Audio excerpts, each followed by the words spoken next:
Nous sommes de vieilles connaissances, on se connaît depuis 84 dans un cadre estival, il y a à peu près, c'était exactement au mois d'août, je suppose. C'était donc il y a 24 ans. Ouais. Et puis on s'est recroisés, elle est venue nous voir aussi en 95 pour les 20 ans, qu'on a fêté les 20 ans de l'anniversaire de la création de notre association, Mouvement Astrologique.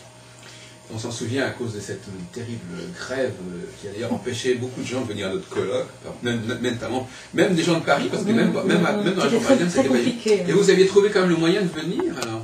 Ben, oui, parce que d'abord, tout ce que vous faites m'intéresse, d'une part, et d'autre part, on avait dû trouver un chemin plus confortable que nos concitoyens, mais on est tellement habitué aux grèves que je crois que on a une certaine facilité, mon chéri, à trouver les moyens pour arriver jusqu'à notre but. Voilà, donc ça fait longtemps qu'on se connaît. Oui, mais enfin, on se connaît. On va essayer de se connaître un peu mieux. Oui.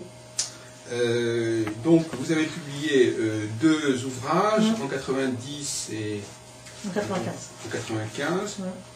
On va peut-être commencer par là, puisque malheureusement, tout le monde n'a pas publié des ouvrages, donc parfois on est obligé de partir de l'enseignement oral. Par exemple, notre ami Juste Janadon, par exemple, il n'a pas encore trouvé d'éditeur depuis le temps. Il publie des choses un petit peu à sa façon, enfin dire, il n'a pas eu Alors comment vous êtes, question peut-être qui vous paraître un peu bizarre, mais comment avez-vous convaincu d'Hervy de publier? Je ne suis pas convaincu, on est venu me chercher. Ah, on est venu vous chercher? Oui, et puis j'avais écrit un autre ouvrage, j'ai offert ma place à François Brousse, qui a quitté son corps depuis quelques années, voilà. Et comme j'avais 2 contrats avec Dervy, j'en ai eu un pour moi, et puis j'ai demandé à Dervy si on pouvait permettre à M. François Brousse de s'exprimer sur l'astrosophie. Et ils ont accepté, parce que je pensais que sa plume était trempée dans celle de l'esprit auquel je crois, c'est-à-dire à cet univers auquel j'adhère, c'est-à-dire peuplé de nombres, de chiffres, d'astres, d'êtres invisibles, peut-être plus visibles que nous-mêmes. Et donc j'ai eu cette chance d'avoir été contactée par Dervy, et puis le second par les éditions de Partida, et on est venu me proposer. Et il vous a contacté parce qu'il vous avait suivi, il avait fait connaissance avec vous à travers des conférences? À travers des personnes qui m'avaient consulté. Oui. C'est beau comme itinéraire. Qui m'ont consulté et qui m'ont dit voilà, ça nous intéresserait. De voir ce que vous enseignez à travers vos cours d'astrologie, ce que vous dites en consultation, de le voir imprimé. Donc j'ai eu cette opportunité. Et là j'ai la chance d'en avoir une 3e.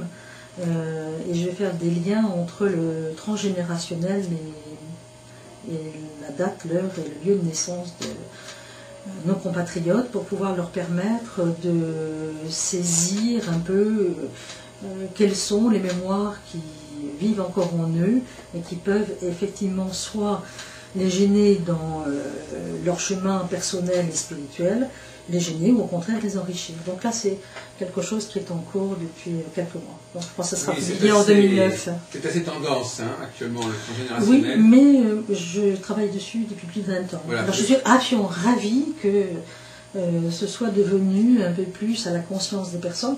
C'est vrai que c'est devenu peut-être un grand marché aussi de discussion. C'est aussi vrai chez les psychologues d'ailleurs, je crois. Oui, les psychiatres ont écrit beaucoup d'ouvrages sur lesquels je me suis penchée, mais en ce qui me concerne, cet aspect-là non pas de l'astrologie, mais l'aspect de la relation entre l'être humain et un autre être humain, quand j'ai reçu il y a une vingtaine d'années une personne, qui, au point de vue de la richesse et du potentiel de son thème, et comme moi je suis d'accord avec la prévision, faire des prévisions, voir où les gens vont, c'est pas la prédiction, puisque je suis d'accord sur le fait qu'il y ait plusieurs avenirs, il n'y en a pas qu'un. Donc à partir de là, pour moi, on ne conditionne pas quelqu'un quand on lui dit voilà, je pense que vous pourrez aller vers ça, ou qu'il faut développer telle et telle capacité ou tendance. Et donc quand j'ai reçu cette personne qui, au début de l'entretien, s'est mise à sangloter alors qu'il n'y avait pas matière à sangloter, c'est comme vous, bonjour, les clairs d'eau, ça va, et les larmes qui sont venues, après c'était les chutes de Niagara. Donc j'étais très très très mal, en disant mais qu'est-ce que j'ai pu bien dire dans les premiers mots pour choquer cette personne. Et au bout d'1 heure d'entretien, elle me dit mais, et je vous assure que c'est vrai, parce que je pense qu'elle a encore la cassette, mais vous ne m'avez pas dit pour mes enfants. J'ai dit oui, vous avez des enfants, bien, ils vont mourir, n'est-ce pas? J'ai dit, pardon. Et c'est là où vous voyez la limite de votre travail, en disant oui, bien sûr, on vit, on va quitter cette terre, c'est certain. Et elle a eu un regard, je dirais, très assombri, très bouleversé, et je me suis lancée avec elle, en disant, bah, écoutez, moi dans votre thème, je pense que vous avez, de par vos ancêtres, notamment, aux côtés de votre mère, un enfant que votre mère aurait eu et qui est décédé et dont le deuil ne serait pas fait. Et elle me dit, mais Madame Moussard, je suis très liée à ma mère. Elle me dit tout, je connais. J'ai dit, écoutez, je peux tomber. Ça, moi, je crois à cela, mais je pense que vous êtes empêché de progresser dans cette vie et d'être à l'aise avec vos enfants et d'être en harmonie avec la vie par le fait que vous croyez que vos enfants vont partir, puisqu'on a 3 formes de présent. Il y a le présent passé, présent présent et présent futur. Donc vous avez un présent passé dont vous ignorez toutes les circonstances qui s'interposent, gênent votre présent présent et endettent votre présent futur. Donc vous attendez, à chaque fois que vos enfants ont un bobo, ça y est, ils vont mourir. Et 2 mois après, c'est une lettre de la maman que j'ai reçue, et qui m'a dit effectivement, j'ai eu un enfant, personne ne l'a su à part mon mari qui est mort-né, j'ai accouché, il est mort, et je crois avoir fait l'erreur de donner le même prénom à ma fille, celle qui est venue après. Donc il y a eu charge d'âme, si vous me permettez l'expression.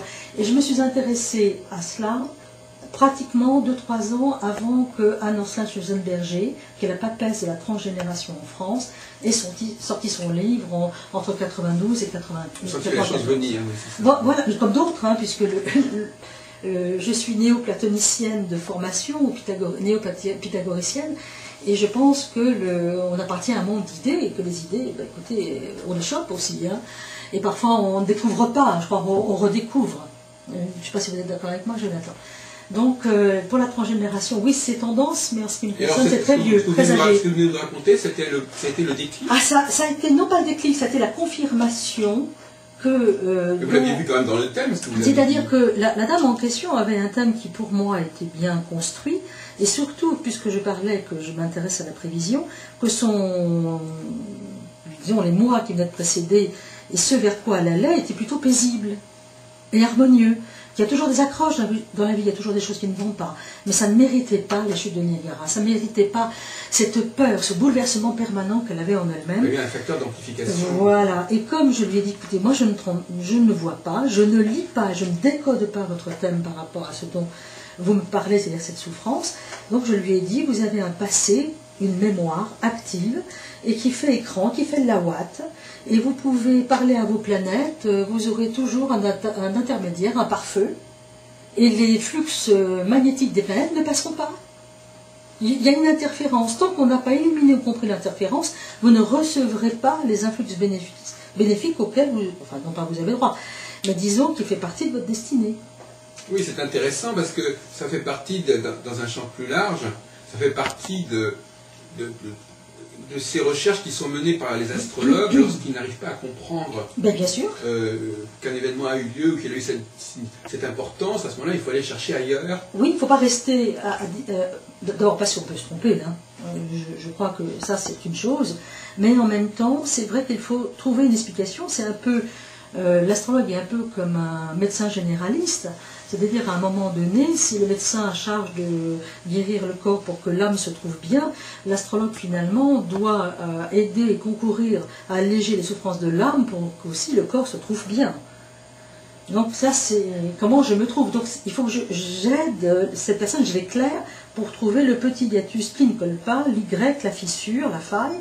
Et cette analyse transgénérationnelle fait partie des analyses qui peuvent aider un individu à mieux se situer dans son univers, dans son histoire, dans sa vie, et justement de se concilier ou de se réconcilier avec son horloge céleste pour que l'horloge biologique fonctionne en harmonie avec l'horloge céleste. Mais est-ce que ça implique, Martine Roussard, est-ce que ça implique de connaître le thème des ascendants, enfin de la famille?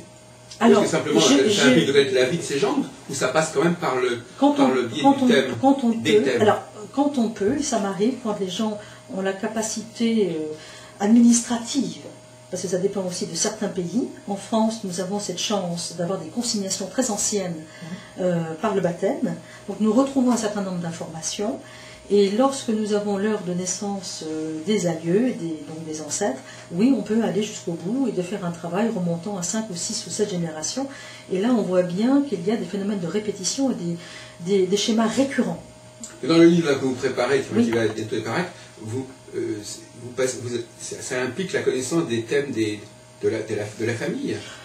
Ce n'est pas une obligation. Le plus important, c'est par exemple, je fais le thème de Jacques, de Jonathan, de Gérard, de Martine. Et déjà, dans le thème de l'individu, nous trouvons le lien avec ses ancêtres, côté mère, côté père, ou les deux en même temps. Et nous avons des pistes qui sont très sérieuses. Vous voulez dire que finalement, vous avez développé une méthode qui permet de capter dans le thème même des éléments qui, en fin de compte, renvoient à la généalogie. Et cette méthode est écrite, et je ne la publie pas, peut-être je la publierai plus tard, mais quand je donne des enseignements, des cours d'astrologie, si des personnes sont intéressées par cet aspect-là, je communique la méthode, et bien sûr, ça va dépendre de l'intuition, parce que l'astrologue aussi doit en avoir, mais en même temps, de bien saisir que les histoires qui sont décodées à travers un thème astrologique nous donnent très rapidement l'être avec qui on est en résonance. C'est le plus important, c'est avec qui on est en résonance. Et ça peut être des frères, des sœurs, des pères, des oncles, des cousins, etc. Ou autre chose. Enfin bon, la famille peut être élargie, mais on se limite à cela. Et une fois qu'on a trouvé le lien, on trouve aussi quelle est la nature du lien qui a été créé, quel est le rêve brisé de la dite famille, et quelle est l'aspiration qui n'a pas trouvé son épanouissement dans cette incarnation. Et nous avons des héritages des ancêtres qui sont absolument heureux, parce qu'on parle beaucoup de ce qui ne va pas, mais il y a beaucoup aussi de choses qui vont très très bien. Et je trouve que quand on en parle à l'individu, ça ne peut que renforcer l'idée qu'il est sur la bonne voie. Et qu'il est peut-être venu aussi pour, à la limite, non pas résoudre le drame familial, parce qu'il y a ça beaucoup, mais aussi réaliser le rêve, incarner le souhait et l'aspiration de la dite famille. Est-ce que ce n'est pas une sorte d'alternative à l'explication karmique? Alors, parce que avant cette mode, qui n'était pas qu'une mode transgénérationnelle, on voulait expliquer par les vies antérieures. Je suis une astrologue réincarnationniste. J'ai une sensibilité occidentale par Platon et Pythagore, et je suis tombée en amour, comme disent les Canadiens, avec la vision hindouiste de l'existence, tout en acceptant tout ce qui se dit et se fait. Je suis un peu comme Victor Hugo, je suis de toutes les religions sans être d'aucune. Donc c'est comme ça que je me situe, comme un libre penseur.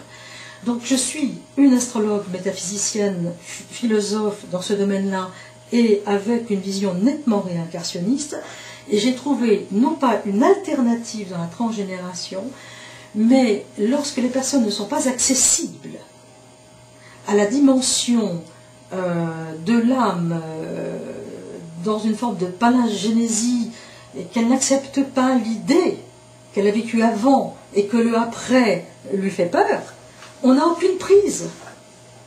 Et même si on lui explique ce qu'est le karma, ce qu'est la loi d'action-réaction et le dharma, ce que l'on doit faire, la transgénération, finalement, c'était le chaînon manquant qui permet aux gens de s'appuyer sur des choses connues, plus ou moins vérifiables, mais en partie vérifiables. C'est plus vérifiable que les vies antérieures. Voilà.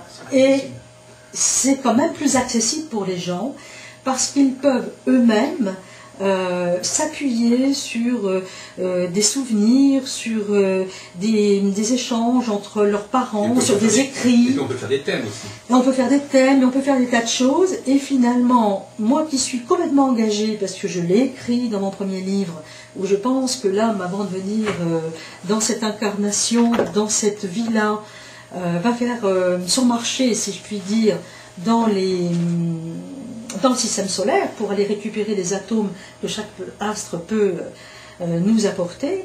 Et donc une fois que la mort a eu lieu, et bien finalement on rend ce qu'on a pris à l'univers.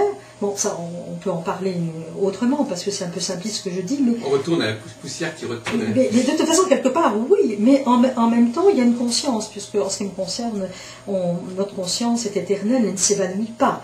Non, mais elle peut, comment dirais-je, avoir une conscience de l'universel.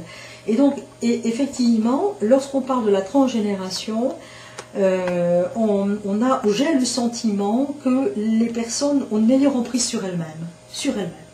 Tandis que comme ce matin, j'ai eu quelqu'un en entretien, oui, où il y avait nettement une mémoire de vie passée qui taraudait la personne à un point obsessionnel, même si on lui conseille de voir psychologue et de faire des travaux d'apaisement sur elle-même, parce que c'est quand même intéressant pour l'individu, mais c'est nettement une mémoire d'une vie passée sur la personne elle-même y vient.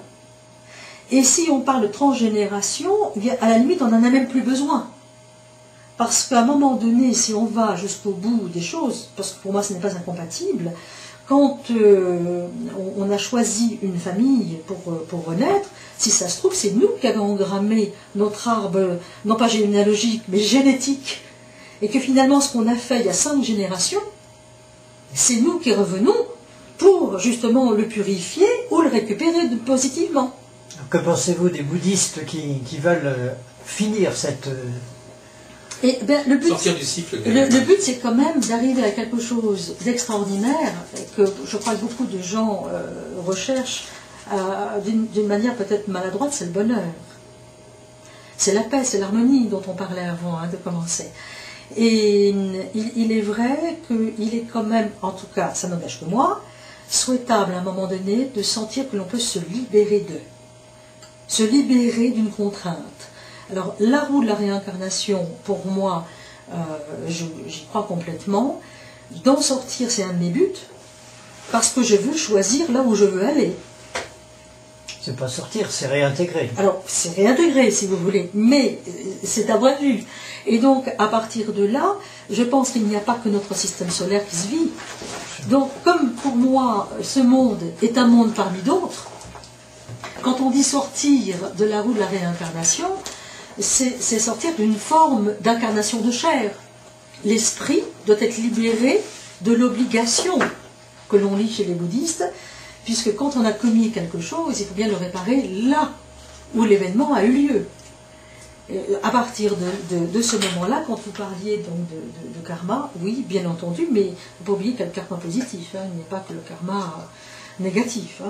Parce que le mot karma, c'est action-réaction. Penser faire. Voilà. Donc, par rapport à la notion de karma, qu'on ne fasse pas la relation avec le péché en permanence, en ce qui me concerne, c'est-à-dire toujours penser dans le mauvais sens, dans la lourdeur et dans la peine. Il y a aussi de très très bons karmas. Ça dépend de ce que vous pensez, vous, Jonathan. Qu'est-ce que vous en pensez? Il y a d'excellents karmas. Nous sommes bien d'accord. Nous avons des vies qui sont pas plus faciles, mais qui nous donnent des richesses, qui nous donnent le droit d'en user sur un plan intellectuel, spirituel, personnel, humain. Donc aussi, il faut en parler. Donc les gens ont besoin aussi de savoir que le bonheur n'est pas quelque chose d'inaccessible. C'est aussi une chose qu'on peut se donner dans sa propre vie, ici et maintenant. Alors, si vous voulez, depuis lundi, je mène une sorte de colloque itinérant. Oui. Qui m'a amené de Toulon, de Tourves plus exactement, à côté de Saint-Maximin, avec Jean-Pierre Nicolas, oui, à Toulon, à Montpellier, à Lyon, et nous terminons notre colloque ici à Hermont, et le thème du... C'est Aubonne. Ah, Marie-Zétis, Aubonne, c'est joli, Aubonne. Je vais quand même le corriger. Ah, Hermont, c'est le mont de l'air, air arménien. Il y a une femme écrivaine qui s'appelle comme ça. Oui. Françoise d'Aubonne. Oui. Donc moi, je suis pas Martine d'Aubonne, mais je suis d'Aubonne. Martine d'Aubonne. Mais le thème de cette itinérance, c'est l'astrologie, art ou science. Bon, c'est peut-être un titre qui n'inspire peut-être pas toujours, mais les problèmes qui se sont posés, justement, et que vous semblez avoir abordé presque spontanément, c'est le problème de savoir quelle est la dimension créatrice et créative en astrologie, et chez l'individu. Et elle est souvent un petit peu occultée ou refoulée. C'est-à-dire l'idée que l'on puisse faire quelque chose de nouveau, que l'astrologie puisse être un savoir qui est créé du nouveau, ou que l'individu puisse se créer du nouveau, se renouveler, ou alors au contraire le poids du passé, comme si on ne pouvait que redécouvrir le passé. C'est-à-dire que chaque individu porte une histoire complète, depuis sa naissance, avant sa naissance, jusqu'au moment où on le rencontre, où il fait faire son thème astrologique. Et le pouvoir de l'astrologie, quand vous dites son pouvoir créateur, oui, parce qu'on peut permettre à l'individu de puiser dans ces aspects inconnus qu'il ne connaît pas encore de lui-même, pour créer, non pas un autre personnage qu'il est, mais pour entrevoir, par rapport à la dimension de vie qu'il a actuellement, une autre vision. Et d'aborder la vie et d'apporter un autre regard sur ce qu'il vit et sur ce qu'il est. Voilà. Et comme on a un potentiel infini, l'astrologue a un rôle à jouer dans le fait qu'on peut, au minimum, lui apporter une autre manière de voir et de penser. Rien que ça. Je vous précise que le mot karma, c'est 262, ça veut dire l'alchimie de l'être, 22 en Sagittaire. Voilà. Mais c'est intéressant que vous équilibriez votre propos en disant justement que un nouveau regard, on peut proposer à la personne un nouveau regard sur sa vie, sur ce qu'elle est. La personne ne sait pas qu'elle est un monde entier. Ou elle l'a oublié. Moi, je ne prétends pas avoir atteint l'immensité de la connaissance et d'être un puits de science ou de savoir, mais ce que je sais, je ne peux pas le nier. Et ce que je ne connais pas, c'est un plaisir de savoir que je peux le connaître. Oui. Et ça ne m'enlève rien. Ça n'annule pas ce que je suis. Donc la positivité que l'on peut apporter à quelqu'un, c'est qu'il dispose dans son cerveau de millions et de millions de cellules pyramidales. Il y a combien de soleils dans notre galaxie et dans toutes les autres galaxies? Si on compte en millions ou en milliards, c'est déjà presque inaccessible à la conscience humaine, alors nous avons un champ ouvert, en permanence ouvert, pour même permettre à l'individu d'avoir une autre dimension de sa propre existence, en lui donnant du sens, ou un nouveau sens.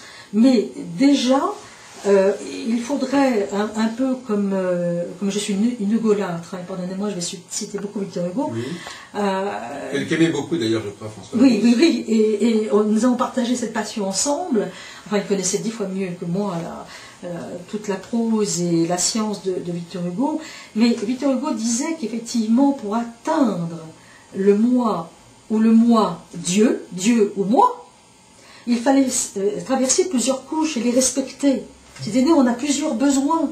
On a besoin de vivre, on a besoin du corps, on a besoin de manger, on a besoin de la patrie, de la famille. Je reprends ces mots parce qu'aujourd'hui, ça n'a pas le même sens. On a peut-être besoin de croire, on a peut-être besoin de comprendre ce qu'est l'univers. Mais il dit bien qu'on ne peut pas sacrifier toutes ces couches et toutes ces dimensions de l'être au profit d'une seule.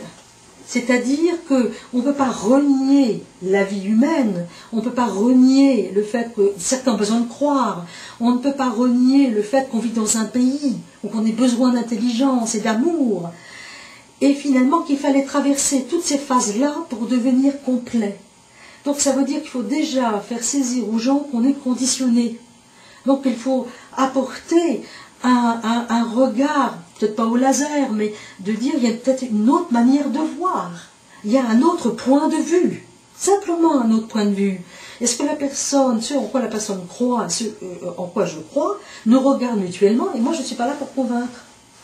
Mais ça ne m'intéresse pas de convaincre. Ces personnes ne m'entendent pas, elle n'entend pas. Mais si elle entend, parce qu'entendre, ça ne veut pas dire écouter, à ce moment-là, elle s'enrichit d'une autre vision.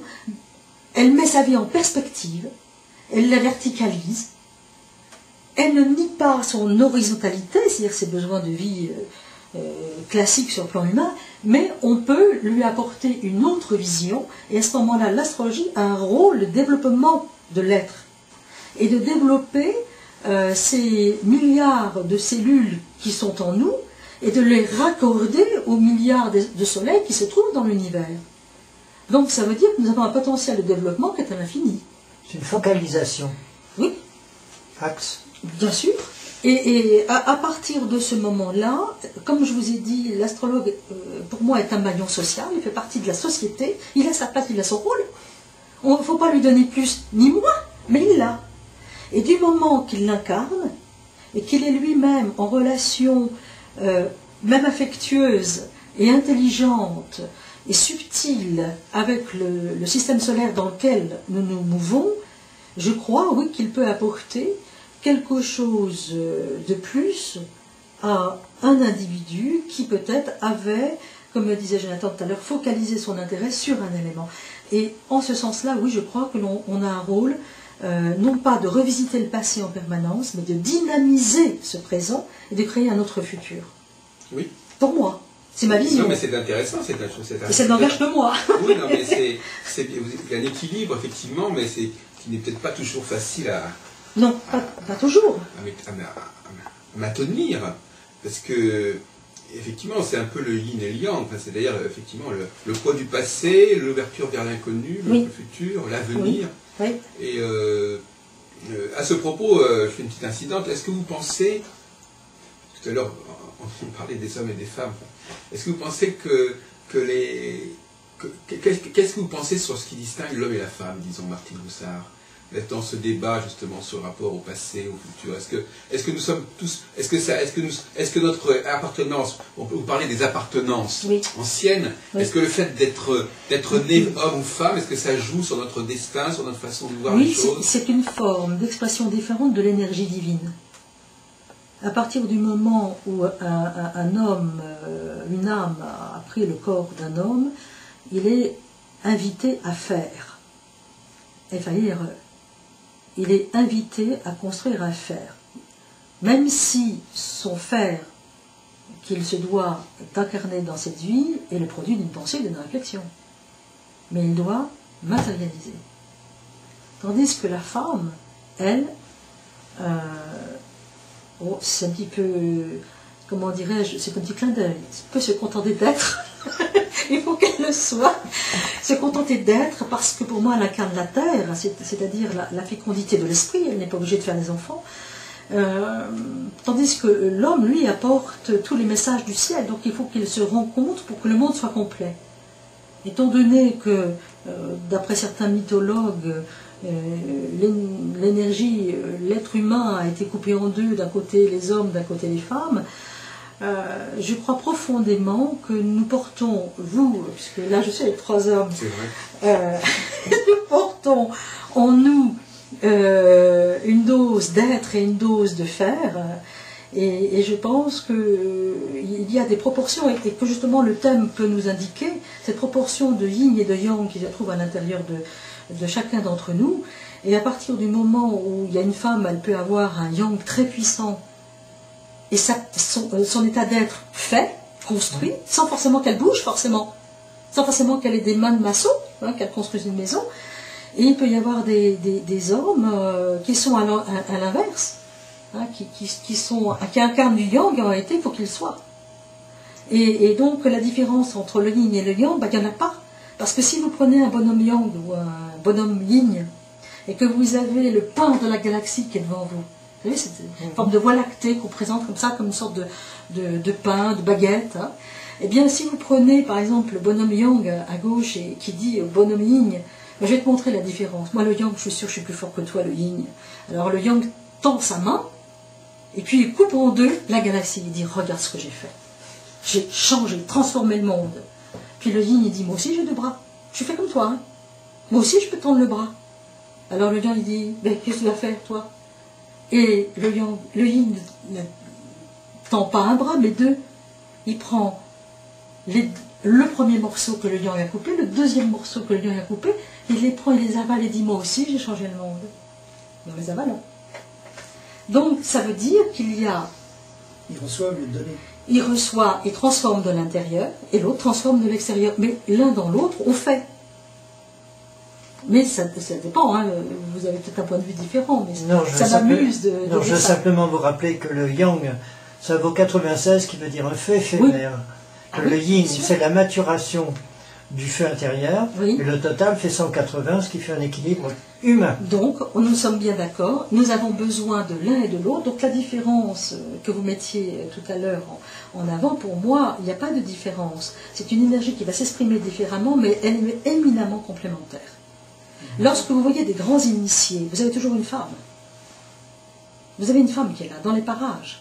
On l'appelle mère en général. Ben voilà, elle est toujours là. Donc l'homme, mais l'homme sans la femme n'est pas complet, il ne peut pas se réaliser, mais la femme c'est pareil. Pour moi c'est pareil. Qu'on ne dise pas que la femme est supérieure à l'homme ou que l'homme est supérieur à la femme, ça n'existe pas. Mais nous avons des rôles différents, et il faut les connaître et les incarner.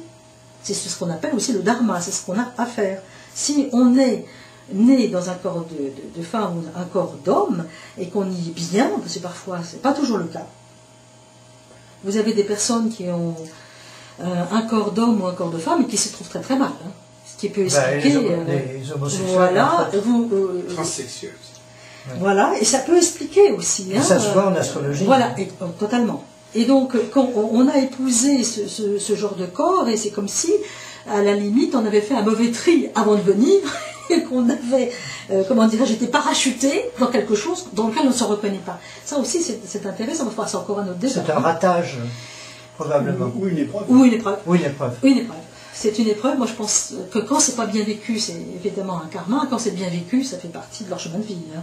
Ça, c'est autre chose. Mais pour moi, le fait qu'il y ait des, comment dirais-je, des hommes qui ont des rôles à faire, c'est tant qu'il faut qu'ils les connaissent et puis qu'ils l'incarnent, et puis les femmes, c'est pareil. Mais la différence, moi, je ne la vois pas comme une différence. Je la vois comme une complémentarité. Parce que dans la consultation, justement, on va essayer de centrer sur cette question. On parlait tout à l'heure de l'éclairage, du renouvellement. À votre avis, est-ce que vous avez dit tout à l'heure que l'astrologie a un rôle à jouer? Vous ne nous avez pas précisé exactement lequel, en vérité. Si on vous demandait, par exemple, quels sont les événements, quelles sont les situations, quelles sont les problématiques qui relèvent plus spécifiquement de l'astrologie dans la vie, dans l'existence des gens? Je dirais que c'est par cycle. Oui, c'est parce que moi je me considère comme une astrologue généraliste, c'est-à-dire que j'accueille les personnes telles qu'elles sont et non pas leur démontrer que c'est là où il faut aller, parce que ce serait mon point de vue, parce que c'est mon chemin. Ce qui est important, c'est ce que j'ai constaté, parce que ça fait à peu près 30 ans que je fais ce travail-là, j'ai remarqué que les personnes qui consultaient avaient des demandes qui se ressemblaient par tranche d'années. Oui. Sur 5 ans, sur 10 ans, il y avait une demande, par exemple, formidable au point de vue spirituel, de se connaître, avoir le temps de se connaître, faire une démarche spirituelle dans toute son acception. Et puis après, ça a changé. Comment il faut penser? Est-ce que je suis bien formée? Est-ce que j'ai bien appris? Pourquoi? Parce que le travail pose un problème. Parce qu'on nous demande d'être polyvalent. D'un seul coup, on est passé du rôle d'amener des personnes à mieux comprendre ce qu'elles étaient, à effectivement parler un peu moins de spiritualité et parler un peu plus des richesses intellectuelles dont on dispose pour pouvoir s'adapter à ce monde qui change. C'est-à-dire pouvoir se nourrir, se vêtir, mais aussi en faisant marcher sous le petit poids. Donc en le développant, on sent bien que les choses ne seront plus comme elles étaient et qu'il faut s'adapter, peut-être à faire plusieurs métiers, etc. Et puis après, tout ça je l'ai fait, mais voilà, Madame Roussard, sentimentalement, j'ai besoin de cet appui. C'est important d'aimer, c'est important d'être reconnu en tant qu'homme, en tant que femme, mais par l'amour j'ai besoin aussi de cette sécurité-là. Et puis, pratiquement aujourd'hui, les discours ont changé, c'est est-ce que demain je vais pouvoir vivre, est-ce que demain j'aurai les moyens de vivre. Donc ça veut dire qu'en tant qu'astrologue, depuis 30 ans, je me suis drôlement adaptée. Quand vous parliez du rôle de l'astrologie, le rôle de l'astrologie pour moi, c'est de permettre aux gens de se connaître intégralement. Sur les 4 phases, 4 âges 4 âmes dont nous disposons. La fameuse roue. Voilà. L'âge, on a en nous un être spirituel, un être intellectuel, un être affectif et un être totalement éphémère, qui est une composition, un amalgame de tout ça, qui est ce qu'on appelle la personnalité. Donc, ou l'être physique, si vous voulez, l'être illique.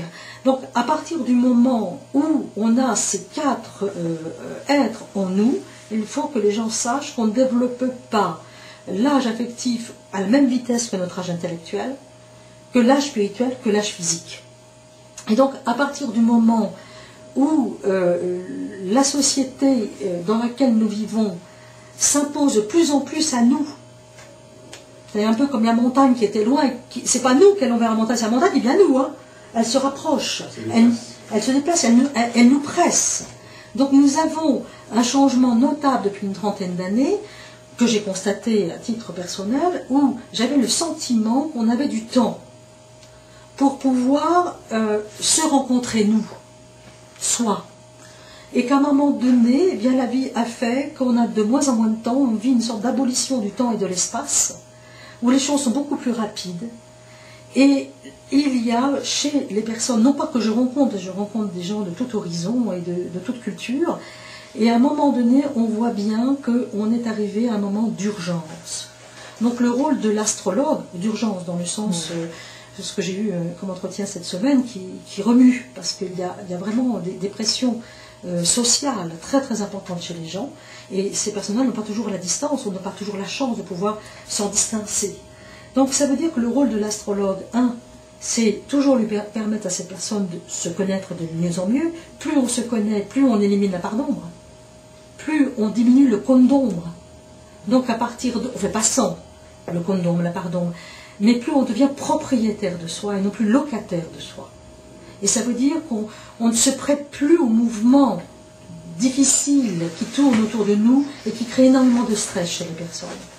Donc moi je crois que le rôle de l'astrologie, c'est aider les gens à mieux se connaître, mais j'ai constaté au point de vue consultatif qu'ils consacraient moins de temps à la connaissance d'eux-mêmes.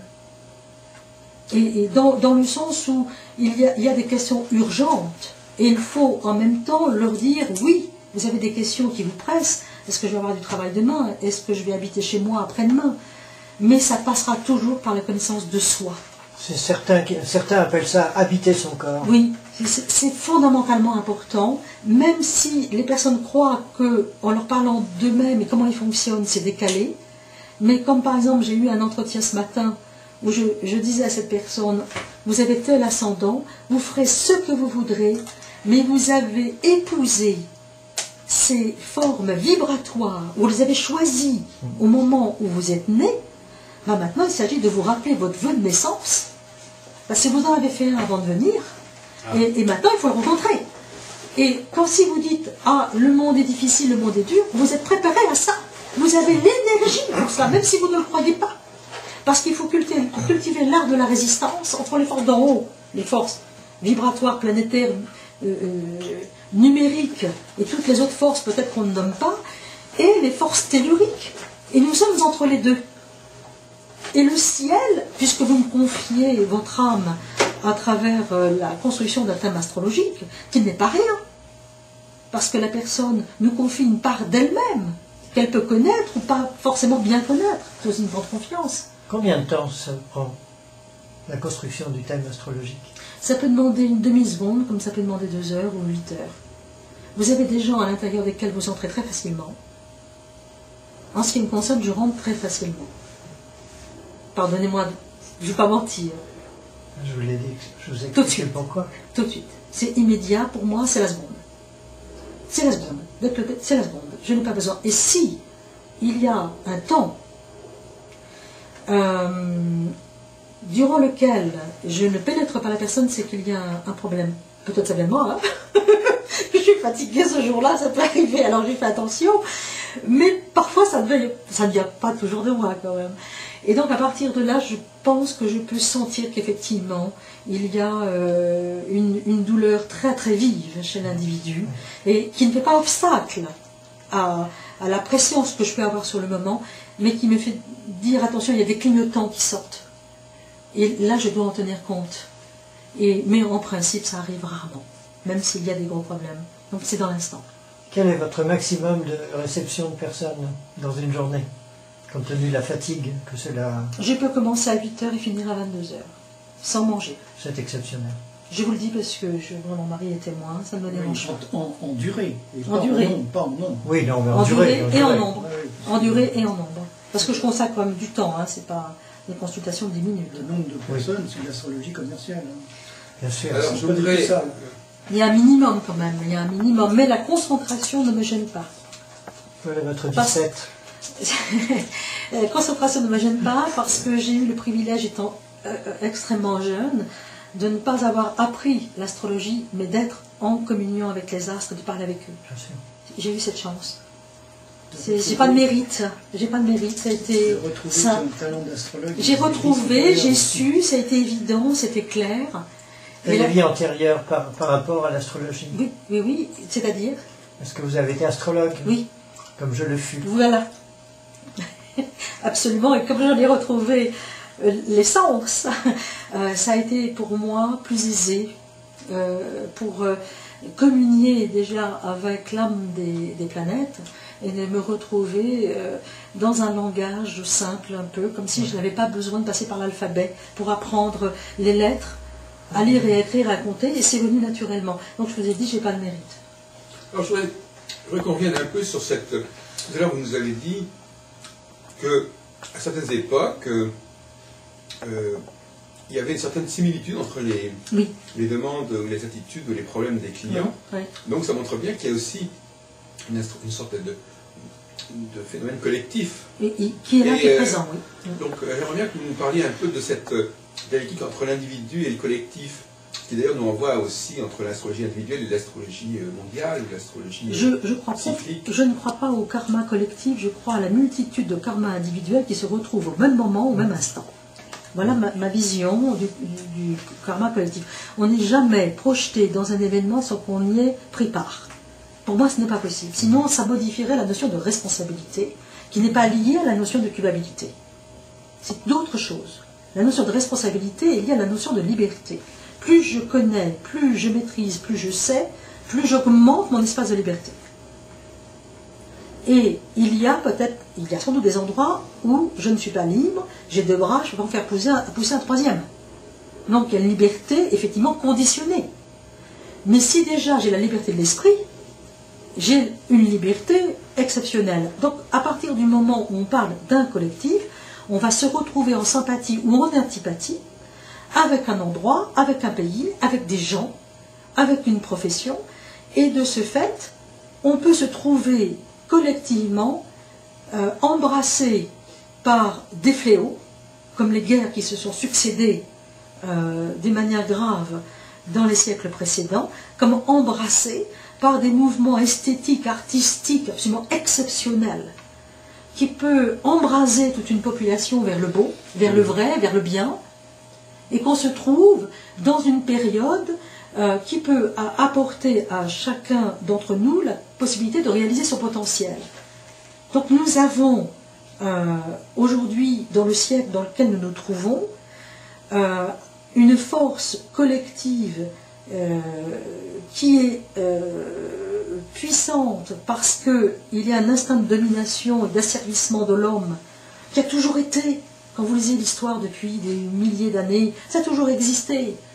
Et moi je pense que j'ai plus de chance que mes parents parce que je ne vis pas la guerre, physiquement. Quelle serait la part de libre arbitre en général? La part de libre arbitre, je l'ai résolue en pourcentage. 10 ou 12%. Elle existe pour moi. Moi je vais jusqu'à 20%. Bon. Alors vous êtes encore plus généreux. Bon. Vous voyez, je suis un peu plus modeste. Mais vous avez certainement raison parce que j'oscille entre les deux, dans la mesure où je fais souvent un dessin comme ça où il y a les 4 âges, hein, donc il y a 20%, 20%, 20%. Voilà, vous êtes donc d'accord, vous m'obligez à l'exprimer. Mais disons, je suis un peu plus modeste parce que je trouve que les gens n'utilisent pas assez leur libre arbitre ou n'y croient pas assez. Et cette part de libre arbitre, c'est là où vous dites tout à l'heure, mais la part de la créativité de l'astrologie, justement, c'est de réveiller et de révéler et de confirmer que cette part de libre arbitre existe et qu'on n'est pas asservi par les as, c'est parce qu'on le croit qu'on est asservi. Une croyance. On n'est pas asservi par les astres. Parce que s'ils m'influencent, moi je peux les influencer. Alors bien sûr, je ne peux pas envoyer un fax au soleil en disant « arrête-toi de briller », ça va de soi. Mais ça veut dire que je peux me déplacer si je ne veux pas être sous le soleil. Il peut briller un peu plus souvent quand même, ça serait pas mal. Mais, oui, il faut changer de région. Mais la part de libre arbitre fait partie de la naissance. Mais il existe karmiquement des gens qui ont tellement peut-être abusé dans notre vie où le pourcentage est arrivé à 1%. Hein. C'est pas facile à dire pour moi. Parce que on voit des cas où quoi qu'ils fassent, hein, à chaque fois ils se prennent un mur, ils se cognent partout, ils font des tas de choses et ils ont énormément de mal à se convaincre qu'il existe un libre arbitre. Je crois que ce sont des karmas répétitifs, non compris. Voilà, et donc au bout d'un moment, mais vous avez raison, donc au bout d'un moment ils se prennent des murs, et quand je dis à des personnes, vous savez, le passage que vous avez là, il est décapant, mais il a un sens. Vous n'allez pas le subir, vous allez le vivre. Il ne faut surtout pas en avoir peur. Parce que la peur génère une ouate constante entre les autres et soi. C'est-à-dire une peur constante. Et ça met un filigrane, comme j'ai dit tout à l'heure, un pare-feu entre la plénitude de l'existence et soi.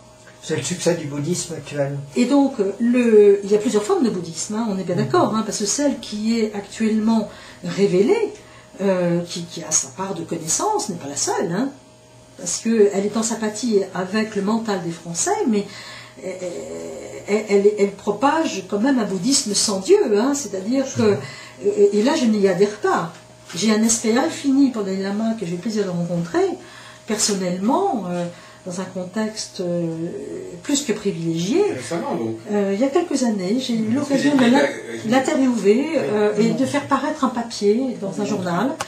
Il y a 20 ans, en 1986.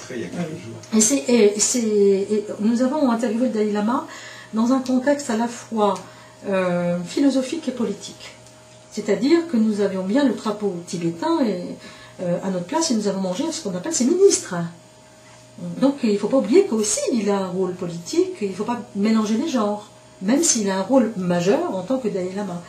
Mais avec tout le respect que je lui dois, hein, mais il y a d'autres formes de bouddhisme, comme il y a d'autres formes de croyances. Donc ça veut dire qu'à un moment donné, quand on parlait tout à l'heure de libre arbitre, eh bien il faut le renforcer. J'ai beaucoup admiré Gandhi quand il a voulu connaître ce qu'était le christianisme. Et quand il a entendu ce qu'était le christianisme, pendant 1 an, il y a été, il a vécu, il a rencontré des prêtres, des pasteurs, et il a lu, il a compulsé, il a échangé. Et au bout d'1 an, il a dit « Cela ne me convient pas, mais je respecte votre religion. » Ça, c'est extraordinaire. Ça veut dire qu'en réalité, nous avons à faire passer aussi les personnes du matérialisme, comme disait Victor Hugo, au matérialisme, je préfère la mosquée. À la mosquée, je préfère l'église, mais à l'église, je préfère l'azur. Et donc, c'est la vision des choses. L'azur, la liberté. Mais il faut les convaincre. Alors, enfin, les convaincre. C'est pas convaincre, mais leur faire comprendre dans toute croyance, il y a toujours une limitation. Mais ils peuvent aussi lui rétorquer que moi, je crois à l'astrologie, et je l'accepte. Est-ce qu'il y a un décalage, Martine Roussard, entre l'idée que les gens, les clients se font d'astrologie et ce qu'elle est réellement? Mais un décalage total. Comment vous gérez ce décalage? mais ça me fait sourire. Ça me fait sourire parce que l'astrologie est rangée au rang des grimoires. Et soit on s'en méfie, soit c'est déformé, la plupart du temps c'est déformé. Ce que je sais, c'est qu'ils ignorent l'immense possibilité de cet art. Ça, ils l'ignorent. Ils ignorent. Mais ils en attendent quelque chose quand même. Ah, ce qu'ils en attendent, c'est ça vient souvent de la confusion entre les voyants, les gens qui sont tarologues, cartomanciens, et l'astrologie est mise au même niveau, ce qui ne dérange absolument pas. Ça ne me dérange pas. Mais parfois, je suis obligée de rectifier en disant, je suis désolée, je ne peux pas répondre aussi vite à cette question, qui est très précise sur un domaine qui est un détail pour moi, mais qui est important pour la personne. parce que soit j'ai besoin de réfléchir un peu plus, ou alors je ne peux pas vous répondre directement comme ça, parce qu'il y a d'autres énergies qui sont impliquées. Oui, d'autres paramètres. D'autres paramètres. Et à partir de là, je dis, je voudrais bien être une cartomancienne ou une tarologue, une voyante, mais je ne suis qu'astrologue dans cette incarnation. Donc à ce moment-là, oui, on rectifie, mais je crois qu'on peut y mettre de l'humour. C'est indispensable. Qui est un bon liant. Et donc, à partir de là, oui, je crois que les personnes ne comprennent pas, la plupart du temps, ce qu'est l'astrologie, parce que l'enseignement entre le ciel et la terre, chez nous, a été coupé depuis Louis XIV, donc pour moi, de mon point de vue, mais je reçois des Indiens, de Madras, de Bombay. Il n'y a pas eu de rupture entre le ciel et la terre. Ils se situent admirablement bien, et ils situent le rôle de l'astrologie dans leur destin. Et là, je rentre chez moi. Là, je suis chez moi. Quand j'ai eu l'occasion, plusieurs années, d'aller aux États-Unis, et de rencontrer une foultitude de gens, de cultures très très différentes, là, l'astrologie passe très bien. Parce que, comme la culture est neuve, vous me suivez bien, comme elle est neuve, nous rencontrons peu d'obstacles, étant donné qu'ils sont disponibles et disposés à dire pourquoi pas. Ils n'ont pas eu la caricature. Voilà, ils ont moins de résistance. Et ça, c'est intéressant. Parce que quand j'ai l'occasion, et la vie est bonne pour moi à ce sujet-là, de rencontrer des gens de la Nouvelle-Calédonie, d'Afrique du Sud, beaucoup de l'Amérique du Sud. Ah ben, c'est moi qui ai appris, hein. Même si je ne l'aurais pas dit, c'est moi qui ai appris beaucoup. Parce qu'ils ont une facilité à entrer dans le monde de la métapsychie, où quand on parle d'astrologie, ça fait partie de leur monde. Même si ils ne savent pas exactement ce que c'est. Les Brésiliens sont très forts. Oh, oui. Alors, les Brésiliens, j'ai rencontré beaucoup de Chiliens, d'Argentins, de Paraguayens, d'Uruguayens. L'Afrique aussi. Ah, alors les Africains, j'en reçois énormément. Il y a un sacrétisme en voilà, il y a une disponibilité. Certains me diront, mais c'est parce qu'ils croient aux anges et aux démons, ils croient à la force des arbres, à la force, etc. Mais oui, pourquoi pas? Mais justement, nous sommes liés à la nature. Hein. Au cas où on ne saurait pas, l'astrologie permet de nous faire comprendre qu'on est lié à l'univers. Au cas où on ne le saurait pas. On est lié à l'univers, donc on est lié à la nature. Donc oui, Jacques, on a effectivement, en termes de connaissances, l'océan Atlantique, de différence, de compréhension entre ce qu'un astrologue peut apporter et ce que la personne croit qu'elle peut en recevoir. Parce qu'il y a un déficit de connaissances, déjà historique, simplement historique, que ça existait, que ça apportait. Et lorsque vous allez dans des cours de philosophie qui sont donnés, notamment en préparation de bac, en première quelconque, des professeurs parlent de la philosophie et en parlant de l'astrologie que c'est une croyance. Et je vous le dis parce que je suis maman et que ma progéniture m'en a rapporté quelques informations. C'est intéressant, non? Donc ça veut dire que notre pays, dans son enseignement, prévient dès l'âge de 16 ans et 17 ans que l'astrologie existe, donc ça nous donne de l'importance, contrairement à ce qu'ils pourraient croire. Ça nous donne de l'importance. Ça veut dire que ça représente une force. Ça veut dire que ça représente une croyance populaire. Et ils disent qu'il faut s'en garder. Alors avec plus ou moins de mots heureux, malheureux. C'est à cause des horoscopes. Que ce soit à cause des horoscopes ou tout ce que vous voulez, c'est quand même dans les programmes. On ne va pas parler de numérologie, hein. On parle de l'astrologie. Je parle bien de cours. Alors ça m'amuse, parce qu'effectivement, ça me permet de mesurer toute la béance dans laquelle nous nous trouvons quand on reçoit une personne qui soit est avertie, soit ne l'est pas, mais les trois quarts ne le sont pas. Mais est-ce que vous pensez qu'on peut améliorer cette situation? Je crois parce que nous sommes nous, par des écrits, par des ouvrages, parce que vous avez écrit beaucoup, hein, Jacques. Mais Moi je crois qu'est-ce qu'on pourrait faire, par exemple?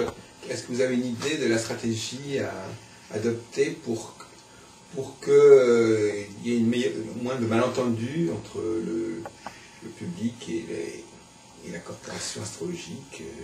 Je crois simplement, enfin, je n'ai pas de plan, je n'ai pas élaboré de stratégie, je crois que s'il y a déjà des publications, je parle de publications d'écriture quelconque, même si ce n'est pas à travers un ouvrage, avec un éditeur, je crois déjà qu'il faut témoigner par l'écrit. Témoigner par l'écrit, c'est-à-dire avoir des traces, des ouvrages qui expliquent le fonctionnement de l'astrologie. C'est un point de vue. Bon. Deux, je ne sais pas si effectivement expliquer l'astrologie à des interlocuteurs, à un public, soit la meilleure stratégie. Je ne le crois pas. Non, mais justement, je me demande... Oui, pour moi. Est-ce qu'il y a une autre solution alors? La solution, je crois que chaque astrologue qui aime ce qu'il fait, et je crois qu'il y en a beaucoup, et en tout cas vous les avez rencontrés, je crois qu'ils peuvent être eux-mêmes des exemples pour les gens. Oui. C'est le contact avec un astrologue. Maintenant, il peut y avoir des phénomènes périphériques à la rencontre avec l'astrologue et des écrits, mais je crois profondément que la stratégie qui est à mener, c'est que les astrologues, quels qu'ils soient, doivent accepter qu'ils ont entre eux des différences d'expression, différences aussi de certitude, de croyance, et qu'ils ne doivent pas se les opposer. Je crois qu'on doit expliquer, informer, mais pas créer de chapelle. Et ça, c'est une chose qui m'est un petit peu urticant. Ça me hérisse un peu. Je crois que, en tout cas, je n'ai pas rencontré, quand même là, il y a un point sur lequel je dois insister. Oui. J'ai eu des personnes qui m'ont rencontré, qui ont rencontré d'autres astrologues. Ce qui m'a fait plaisir quand même, c'est que ces personnes-là ont eu des informations qui étaient identiques entre elles. Soit le niveau des astrologues a monté, soit les connaissances sont plus larges, mais les consultants ne sont pas venus, ou les clients ne sont pas venus en disant un tel ou une telle m'a dit ça, et vous, qu'est-ce que vous pensez? Ça, c'est quelque chose qui représente pour nous, astrologues, un chantier très intéressant, dans la mesure où si les astrologues ne devaient pas s'entendre, les clients ne l'entendent pas, ne le perçoivent pas. Ils ne le perçoivent pas. Donc, dès lors qu'il y a des expressions d'eux-mêmes qu'on leur a données, ou des dynamiques de vie qu'on leur a données, ou des prévisions qu'on leur a fournies, et qu'ils les ressentent comme quelque chose de vrai, parce qu'ils les ont vérifiées, parce que les Français ont besoin beaucoup de vérifier, ça c'est quelque chose de net. Ça, je pense que si on monte le niveau d'enseignement des astrologues, monter le niveau d'enseignement, les niveaux d'information, les clients ou les consultants auront automatiquement de l'astrologie une plus grande vision, une plus grande richesse. Et ils détermineront mieux ce que ça peut leur apporter. Est-ce que les astéroïdes... Il y a d'autres choses aussi. Est-ce que les astéroïdes ont un rôle pour vous? Oui, mais déjà pour comprendre les 8 planètes et les 2 luminaires, déjà dans un thème, et de leur donner tout, excusez-moi, mais c'est déjà beaucoup. Et si on crée les informations sur les astéroïdes qui sont sans doute très importants, dont je ne nie pas l'influence, ça fait une multiplication de détails, en ce qui me concerne. À propos des astéroïdes, justement, la question est de savoir si le fait de s'accrocher au train de la modernité, à travers les découvertes astronomiques depuis la fin du XVIIIe siècle, est-ce que ça n'a pas brouillé l'image de l'astrologie? Ça l'a enrichi, c'est peut-être les astrologues qui l'ont embrouillé. Ou les astronomes qui ont déclassé Pluton là, récemment, ça c'est encore autre chose. Il y a quand même une lutte entre les scientifiques et le monde de la pensée plutôt littéraire, si vous me permettez de le séparer comme ça. Et là, je pense que c'est pas que c'est un faux débat, mais on avait un septénaire, il a été enrichi de la découverte astronomique d'autres planètes qui ont, pour moi, dans mon point de vue, mis l'être humain plus en rapport avec le collectif. C'est-à-dire, c'est pour cela, par exemple, quand on parle des planètes transpersonnelles, voilà, transpersonnelles, donc évidemment, ça nous met en relation avec un monde qui devient un village. Aujourd'hui, notre planète est devenue un village. Quand on parle d'Internet, c'est devenu un village. Et donc, de ce fait, je ne crois pas que ce soit brouillé. Je crois que ça nous oblige, nous, à comprendre l'influence parfois déterminante de la pensée d'un homme. Par exemple, quand vous voyez l'option qu'a prise Napoléon III en 1851, le 2 décembre 1851, quand il a fait ce coup d'État, et qu'après ça nous a engagés dans la guerre de 1870-71 avec la perte de l'Alsace et de la Lorraine qui a engagé 14-18, qui a engagé 39-45, la pensée d'un seul homme a bouleversé la vie de milliards d'êtres.